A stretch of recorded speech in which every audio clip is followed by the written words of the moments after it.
నమస్తే అండి సతీష్. తమిళనాడులో గలీజ్ రాజకీయాలు చేస్తారని నేను ముందే చెప్పాను కదా, అదే ఇప్పుడు జరుగుతుంది. గవర్నమెంట్ ఫామ్ చేయడానికి సరిపోయిన సీట్లు ఎవరికి రాకపోతే అర్హత ఉన్న పార్టీ ఏదైతే ఉంటుందో, అంటే అన్ని పార్టీల కంటే మిగిలిన పార్టీల కంటే ఎక్కువ సీట్లను గెలుచుకున్న పార్టీ అన్నమాట, అది తనలాంటి భావజాలం ఉన్న మరికొన్ని పార్టీలతో కలిసి ప్రభుత్వాన్ని ఏర్పాటు చేయడం అనేది నీతివంతమైన రాజకీయం. ఈ గలీజ్ రాజకీయం అంటే ఏంటో తెలుసా? తమకు ప్రభుత్వ ఏర్పాటు చేసేందుకు ఏమాత్రం అర్హత లేకపోయినా, అంటే చాలా తక్కువ సీట్లు వచ్చినా ప్రభుత్వం ఏర్పాటు చేసి గద్దెపై కూర్చోవాలని కుట్రలు చేయడాన్ని గలీజ్ రాజకీయం అంటారు. ఈ గలీజ్ రాజకీయాలు గత కొన్నేళ్లుగా దేశంలో చాలా రాష్ట్రాల్లో మనం చూస్తూ వస్తున్నాం. ఈ గలీజ్ రాజకీయంలో భాగంగానే అవసరమైతే ఎవరి కాళ్ళను ఎవరైనా పట్టుకునేందుకు రెడీ అయిపోతారు. గత 2 రోజులుగా తమిళనాడులో ఇదే జరుగుతోంది. తమిళనాడు అసెంబ్లీ ఎన్నికల్లో Vijay TVK party single largest పార్టీగా 108 సీట్లు అయితే గెలుచుకుంది. మిగతా డిఎంకే 59, అన్నా డిఎంకే 47 సీట్లను గెలుచుకున్నాయి. మిగతా 20 సీట్లను కాంగ్రెస్ సహా చిన్న చితక పార్టీలన్నీ కలిపి గెలిచాయి. అయితే తమిళనాడులో 234 సీట్లు ఉన్నాయి కనుక ఎవరైనా గవర్నమెంట్ ఫామ్ చేయాలంటే దానిలో సగం, అంటే 118 సీట్లు అయితే కావాలి. సగం కంటే ఒకటి ఎక్కువ 118 సీట్లు అయితే ఇక్కడ కావాలి. విజయ్కి మాత్రమే ఆ అవకాశం ఉంది. ఎందుకంటే అతనికి ఉన్న 108 ప్లస్ కాంగ్రెస్ మద్దతు ఇస్తానని ప్రకటించింది కనుక ఆ పార్టీ గెలుచుకున్న 5 సీట్లతో కలిపితే 113 సీట్లు అయ్యాయి. అయితే ఇక్కడ కూడా ఒక లాజిక్ ఉంది. అదేంటంటే విజయ్ 2 చోట్ల పోటీ చేశాడు, గెలిచాడు కనుక ఫలితాలు వచ్చిన 14 రోజుల్లో ఒక స్థానాన్ని వదులుకోవాలి. దీంతో పాటు ఏంటి, ప్రోటెం స్పీకర్ ఓటు వేయకూడదు కనుక ఆ ఒక్క ఓటు కూడా విజయ్కి దక్కదు. అందుకే ఆయన సాధించిన 108 నుంచి ఈ 2 స్థానాలను తీసేస్తే 106 మంది ఎమ్మెల్యేలు ఉంటారు. కాంగ్రెస్ తన 5 సభ్యులతో కలిపితే మొత్తం 111 అవుతాయి. విజయ్కు మరో 7 ఎమ్మెల్యేల మద్దతు ఇస్తే విజయ్ పార్టీ గవర్నమెంట్ని అయితే ఫామ్ చేయొచ్చు. అదే ధర్మం, న్యాయం. బట్ డిఎంకే, అన్నా డిఎంకేలో తమ కుతంత్రాల రాజకీయ క్రీడను గత 2 రోజుల నుంచి ఆడుతూ ఉండడం, విజయ్కు మిగతా పార్టీల మద్దతు లేకుండా చేయాలని తెర వెనుక తీవ్రంగానే రాజకీయ కుతంత్రాలన్నీ చేయడంతో తమిళనాడు రాష్ట్ర గవర్నర్ రాజేంద్ర విశ్వనాథ్ కూడా విజయ్కు 2 సార్లు కలిసిన తనకు గవర్నమెంట్ అయితే ఏర్పాటు చేసేందుకు అవకాశం ఇవ్వాలని కోరినా ఆయనైతే నో చెప్పారు. ఇవన్నీ పరిణామాలు గమనిస్తున్నారు దేశవ్యాప్తంగా ఉన్న ప్రజలు. ఇవన్నీ డర్టీ పాలిటిక్స్లో భాగమే అని ఇప్పుడు భావిస్తూ ఉన్నారు. బట్ ఈ డర్టీ పాలిటిక్స్పై జాతీయ స్థాయిలో విమర్శలు రావడంతో ప్రస్తుతం గవర్నర్ లేటెస్ట్గా విజయ్కి గవర్నమెంట్ ఫామ్ చేయడానికి అవకాశం కల్పించినట్లు వార్తలు వస్తున్నాయి. ఇది మంచి పరిణామమే. ఉవ్వెత్తున ఎగసపడుతున్న విమర్శల దెబ్బకు డిఎంకే అధినేత స్టాలిన్ సైతం తన రూటు మార్చి విజయ్కు గవర్నమెంట్ ఫామ్ చేయడానికి అవకాశం ఇవ్వాలంటూ లేటెస్ట్గా ప్రకటించినట్లు తెలుస్తోంది. అయితే ఒక మెలికి పెట్టారు ఆయన. 6 నెలలు విజయ పాలన ఎలా ఉందో చూస్తాం, ఆ తర్వాత మేము మాట్లాడతామంటూ స్టాలిన్ అనడం చూస్తే ఖచ్చితంగా విజయ్ 5 ఏళ్ళు తన పాలన కొనసాగించడం కత్తి మీద సామేనని అర్థమైపోతుంది. అయితే నేను ఇంతకుముందు చెప్పినట్లు డిఎంకే, అన్నా డిఎంకే కలిసి గవర్నమెంట్ ఫామ్ చేసే ప్లానింగ్ని కూడా గత 2 రోజులుగా చేస్తూనే ఉన్నాయి. బట్ అదే జరిగితే ఆ 2 పార్టీలు తమ గొయ్యి తామే తీసుకుని కప్పెట్టుకున్నట్టే. ఎందుకంటే కరుణానిధి డిఎంకే, ఎంజీఆర్, జయలలిత, అన్నా డిఎంకేలు గత 4.5 దశాబ్దాలుగా బద్ధ శత్రువులుగా పోటీ పడ్డారు. ఒక టర్మ్ జయలలిత పార్టీ గెలిస్తే మరో టర్మ్ కరుణానిధి గెలిచేవాళ్ళు. ఇప్పటికీ ఈ ఎన్నికల్లో కూడా ఈ 2 పార్టీలు కూడా ఎదురు పడ్డాయి, గట్టిగా విమర్శలు అయితే చేసుకున్నాయి. సో స్టాలిన్, పళనిస్వామి ఈ 2 పార్టీల అధినేతలుగా ఎన్నికల్లో ఢీకొట్టారు. ఒకరిపై ఒకరు దారుణంగా దుమ్మెత్తు పోసుకున్నారు. కానీ ఇప్పుడు ఈ బద్ధ శత్రువులైన పార్టీలు కేవలం విజయ్ను సీఎం కాకుండా అడ్డుకోవడానికి వాళ్ళిద్దరూ కలిసిపోయి నువ్వు 2.5 ఏళ్ళు నేను 2.5 ఏళ్ళు అంటూ అధికారం పంచుకుని కుర్చీ ఎక్కేస్తే ఇన్నాళ్ళు నువ్వా నేనా అనే విమర్శలు చేసుకున్న వీళ్ళు కలిసి కాపురం మొదలు పెడితే ఎంత అసహ్యంగా ఉంటుందో అర్థం చేసుకోవచ్చు. పైగా ఎన్నికల ముందు వరకు ఈ 2 పార్టీల కార్యకర్తలు నువ్వా నేనా అనే బద్ధ శత్రువుల దశాబ్దాలుగా ఉన్నళ్ళు ఒక్కసారిగా కలిసిపోయి దోస్త్ మేరా దోస్త్ సాంగ్స్ పాడాలంటే వాళ్ళ పరిస్థితి ఎలా ఉంటుందో చెప్పాల్సిన పనే లేదు. దీనివల్ల జరిగే తుది పర్యవసనాలు ఎట్లా ఉంటాయంటే ఈ 2 పార్టీలు ఒకవైపు, మరోవైపు ఏమో విజయ్ పార్టీ అయిపోతాయి. డిఎంకే, అన్నా డిఎంకే నుంచి భారీ స్థాయిలో విజయ్ టీవీకే పార్టీలో కూడా వలసలు మొదలవుతాయి. ఇక స్టాలిన్ పరువు పూర్తిగా గంగలో కలిసిపోతుంది. ఎందుకంటే ది గ్రేట్ కరుణానిధి వారసుడిగా సీఎంగా 5 ఏళ్ళకే ఆయన రాజకీయ భవిష్యత్తు, పార్టీ భవిష్యత్తు పూర్తిగా పాతాళంలోనికి పడిపోతాయి. ఎలాగో జయలలిత చనిపోయిన తర్వాత అన్నాడీఎంకే పరిస్థితి చిన్న భిన్నం అయిపోయింది. కుక్కల చింపిన విస్తర అంటారు కదా, అట్లా తయారు చేసుకున్నారు వాళ్ళే. సరైన నాయకత్వం, బలమైన స్థిరమైన ఒక గొంతు లేకపోవడం వల్ల, సరైన లీడర్షిప్ లేకపోవడం వల్ల దానిని హెడ్గా బీజేపీ మారిపోయింది, ఇప్పుడు ఏకంగా నడిపిస్తుంది. సో ఆ పార్టీకి సీఎం, ఆ పార్టీ అధ్యక్షుడిగా ఉంటూ ఆ పార్టీ నుంచి సీఎంగా చేసిన పన్నీర్ సెల్వం లాంటి వాళ్ళంతా వచ్చి డిఎంకేలో చేరిపోయారు.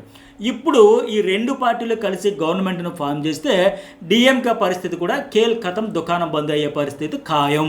ఇక్కడ మరో ప్రమాదం కూడా ఉంది. ఒకవేళ విజయ్కు మద్దతు ఇవ్వకుండా అడ్డుకొని తాము కూడా కలిసి ప్రభుత్వం ఏర్పాటు చేయము అని స్టాలిన్, పళనిస్వామి అంటే అప్పుడు తమిళనాడులో మళ్ళీ ఎన్నికలను నిర్వహించాల్సి వస్తుంది. ఒకవేళ అదే పరిస్థితి వస్తే ఫ్యూచర్ ఎట్లా ఉంటుంది, ఎన్నికల్లో ఫలితాలు ఎట్లా వస్తాయని చెప్పే ముందు ఇప్పటికే నేను అట్లాంటిక్ మహాసముద్రంలో ఒక క్రూయిజ్ షిప్లో చిక్కుకున్న వాళ్ళకి హంటా వైరస్ వ్యాప్తి చెందడం వల్ల పరిస్థితి ఎంత దారుణంగా ఉంది. నడి సముద్రంలో వాళ్ళు అటు ఇటు ఎటు పోలేక మధ్యలో ఇరుక్కుపోయారు. దాని గురించి ఒక వీడియో అనలైజ్ చేశారు చూడండి.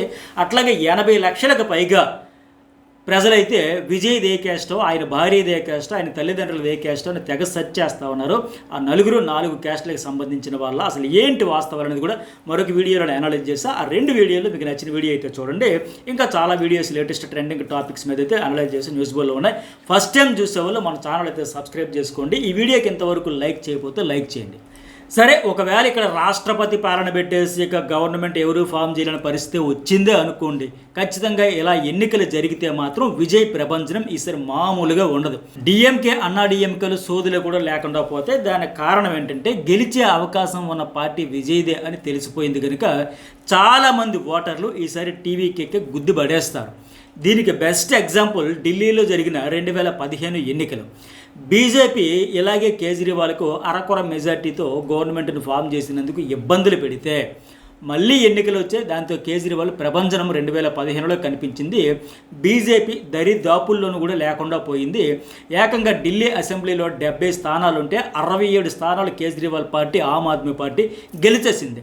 ఆ ఎన్నికలకు వెళ్లే ముందు కేజ్రీవాల్ ఇచ్చిన ప్రసంగాలు బాగా వైరల్ అయ్యాయి. మిగతా పార్టీల కంటే ప్రజలు ఎక్కువ సీట్లు నాకు ఇచ్చారు, అప్పుడు 28 గెలుచుకున్నాడు ఆయన, బట్ పూర్తి మెజార్టీ ఇచ్చి ఉండుకుంటే ఢిల్లీ రూపురేఖలు మార్చేసేవాడని, కానీ నన్ను స్వేచ్ఛగా పనిచేయనివ్వట్లేదు, కాళ్ళు చేతులు కట్టేసినట్టుంది, ఊపిరి తీసుకొనివ్వడం లేదు, అర్ధాకలితో ఉన్న నేనే మీ ఆకలి ఎట్లా తీర్చగలను అంటూ భావోద్వేగ ప్రచారం చేశారు. నన్ను క్షమించండి, మరోసారి సంపూర్ణ మెజార్టీ ఇవ్వండి, నేనేంటో చూపిస్తా అని ప్రజలకు బహిరంగ క్షమాపణ చెప్పి ఓట్లు అడిగారు. ఆ దెబ్బకు 70 స్థానాలుంటే ఏకంగా 67 స్థానాల్లో ఆమ్ ఆద్మీ పార్టీ ఘన విజయం సాధించింది. ఢిల్లీ చరిత్రలో ఇది ఒక చారిత్రాత్మక మెజార్టీ. మిగిలిన 3 స్థానాలతో బీజేపీ సరిపెట్టుకుంది. కాంగ్రెస్ నామరూపం లేకుండా పోయింది. అసలు ఢిల్లీ అసెంబ్లీలో ప్రతిపక్షమే లేకుండా తుడిచిపెట్టుకుపోయారు. సో ఆ తర్వాత 5 ఏళ్ళకి జరిగిన ఎన్నికల్లో కూడా కేజ్రీవాల్ వరుసగా రెండోసారి 62 స్థానాల్లో విజయం సాధించారు. మద్దతు పేరుతో ఇతర పార్టీలు చేసే బ్లాక్మెయిల్ రాజకీయాలను ప్రజలు ఎంత గట్టిగా బుద్ధి చెబుతారు అనడానికి ఈ గెలిపే ఒక ఉదాహరణ. ఇక ఇప్పుడు మళ్ళీ తమిళనాడులోనూ రీపోలింగ్ పెడితే ఢిల్లీ సీన్ రిపీట్ అవ్వడం ఖాయం. ఈ ఎన్నికల ద్వారా విజయ్కు వచ్చిన విక్టరీ ఎఫెక్ట్తో వచ్చే పాజిటివ్ ఓటింగ్తో పాటు గవర్నమెంట్ ఫామ్ చేయకుండా అడ్డుకున్నారనే సింపతి కూడా విజయ్కు బాగా కలిసి వచ్చి ఒక సునామీ లాగా టీవీకి విక్టరీ ఉంటుంది. అయితే తమిళనాడు గవర్నర్ తాజాగా విజయ్కు గవర్నమెంట్ ఫామ్ చేయడానికి గ్రీన్ సిగ్నల్ ఇవ్వడంతో ఈ డిఎంకే, అన్నా డిఎంకేకు సునామీని ఎదుర్కొనే ముప్పు తప్పుతుందని అనుకోవాలి. అలాగే చెప్పాలి మరి, ఎందుకంటే ప్రస్తుతానికి గవర్నమెంట్ ఫామ్ చేస్తే. ఎందుకు ఈ విషయం నేను ఇంత బలంగా చెబుతున్నానంటే తాజా పరిణామాలు ఇప్పటికే విజయ్కి బాగా సానుభూతిని పెంచేసాయి. అత్యధిక ఎమ్మెల్యేలు గెలుచుకున్న ఏకైక పార్టీ అనే ఫలితాలు వెలువడిన సాయంత్రమే ఆయనకు ప్రభుత్వ కాన్వాయ్, జెడ్ కేటగిరీ సెక్యూరిటీ అన్నీ ఏర్పాటు చేశారు. కానీ గవర్నర్ ఎప్పుడైతే అవకాశం ఇవ్వలేదు వెంటనే ఆ భద్రతా కాన్వాయ్ ఉపసంహరించుకున్నారు. ఇలాంటివన్నీ అయ్యో అని అలా సామాన్యుడిని సైతం ఆలోచింపజేసేలా చేస్తున్నాయి. అయితే లేటెస్ట్గా ఆ ప్రోటోకాల్ అంతా వద్దు అని విజయ్ చెప్పాడంటూ వార్తలు అయితే వస్తున్నాయి. బట్ ఈ విషయంలో ఓవరాల్గా సింపతి అయితే వచ్చేసింది. ఇంకోటి ఏంటి, జస్ట్ నేను వీడియో చేస్తున్నప్పటికి వచ్చిన లేటెస్ట్ ఈక్వేషన్స్ ప్రకారం పిఎంకే అనే స్థానిక పార్టీ గెలిచిన 4 ఎమ్మెల్యేలు కూడా విజయ్కి మద్దతు ఇచ్చేందుకు ముందుకు వచ్చారు.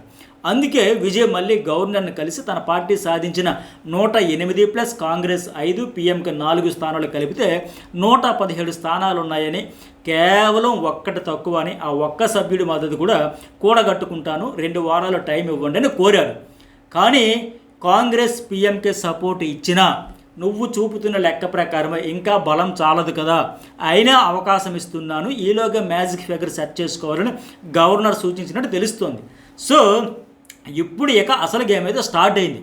విజయ్ వద్ద ఉన్న ఆ 106 స్థానాలు, కాంగ్రెస్ వద్ద ఉన్న 5, పీఎంకే 4 కలిపితే 115 అవుతున్నాయి. ఇవి కాకుండా మరో 3 ఎమ్మెల్యేల మద్దతు విజయ్కు కావాలి.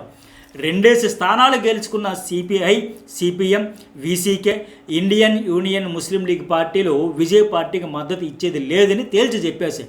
బట్ ఈ పార్టీల్లో నుంచి ఎవరో ఒకరు ఇప్పుడు విజయ్కి సపోర్ట్ ఇస్తారు, నో డౌట్. అధికార పార్టీతో కలిసి ఉండాలని ఎవరు కోరుకోరు చెప్పండి. అందుకే విజయ్ సీఎంగా ప్రమాణ స్వీకారం చేయడానికి ఉన్న అడ్డంకులన్నీ ఆల్మోస్ట్ తొలగిపోయినట్లే. అయితే విజయ్ గవర్నమెంట్ని ఇప్పుడు ఫామ్ చేసిన 2 ప్రతిపక్ష పార్టీలు చాలా బలంగా ఉన్నాయి. స్టాలిన్ దగ్గర 59 మంది, అన్నాడీఎంకే దగ్గర 47 మంది ఎమ్మెల్యేలు ఉన్నారు.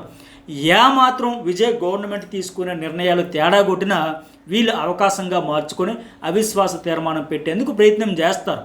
ఎందుకంటే స్టాలిన్ ఇప్పటికే 6 నెలల టైం అంటూ పరోక్షంగా ఓ హింట్ కూడా ఇచ్చాడు. దానిని తట్టుకుని నిలబడాలంటే విజయ్కు కనీసం ఉండాల్సిన 118 కంటే ఓ 10 నుంచి 20 ఎమ్మెల్యేల బలం ఉంటే తప్ప అవిశ్వాస తీర్మానాలను తట్టుకొని 5 ఏళ్ళు పాలించగలుగుతాడు. లేదంటే రాజకీయాల్లో పండిపోయి ఉన్న స్టాలిన్, పళనిస్వామిని చూస్తూ ఊరుకోరు కదా, పైనుంచి బీజేపీ కూడా ఒత్తుతూ ఉంటుంది కదా. సో ఖచ్చితంగా బద్నాం చేయాలనే ఆలోచనతో ఉంటారు. పైగా విజయ్ ఇచ్చిన హామీలు అయితే మామూలుగా లేవు. ఏ వర్గాన్ని వదిలిపెట్టకుండా రైతులు, మహిళలు, నిరుద్యోగులు, యువత, పెళ్ళి, పేరంటాలకు డబ్బులు, బంగారం, పట్టు చీరలు మామూలు కాదు. ఈ స్కీముల కోసం రకరకాల స్కీములు అయితే భయంకరంగా పెట్టేశాడు ఆ మేనిఫెస్టోలో. ఇవన్నీ కొనసాగించాలంటే లక్షల కోట్ల బడ్జెట్ అవసరమవుతుంది. ఈ అత్యవసర ఎమ్మెల్యేల బలంతో చాలా చాలా చాలా కష్టమే. మరి చూడాలి విజయ్ సాగించే పాలన ఎలా ఉంటుందో. రేపే ప్రమాణ స్వీకరణకు సైతం ముహూర్తం ఖరారు చేసినట్టయితే తెలుస్తుంది. మరి మీకేమనిపించిందో ఖచ్చితంగా కామెంట్ చేయండి, లైక్ చేయండి. News bowl and journalist Satish channels అయితే సబ్స్క్రైబ్ చేసుకోండి.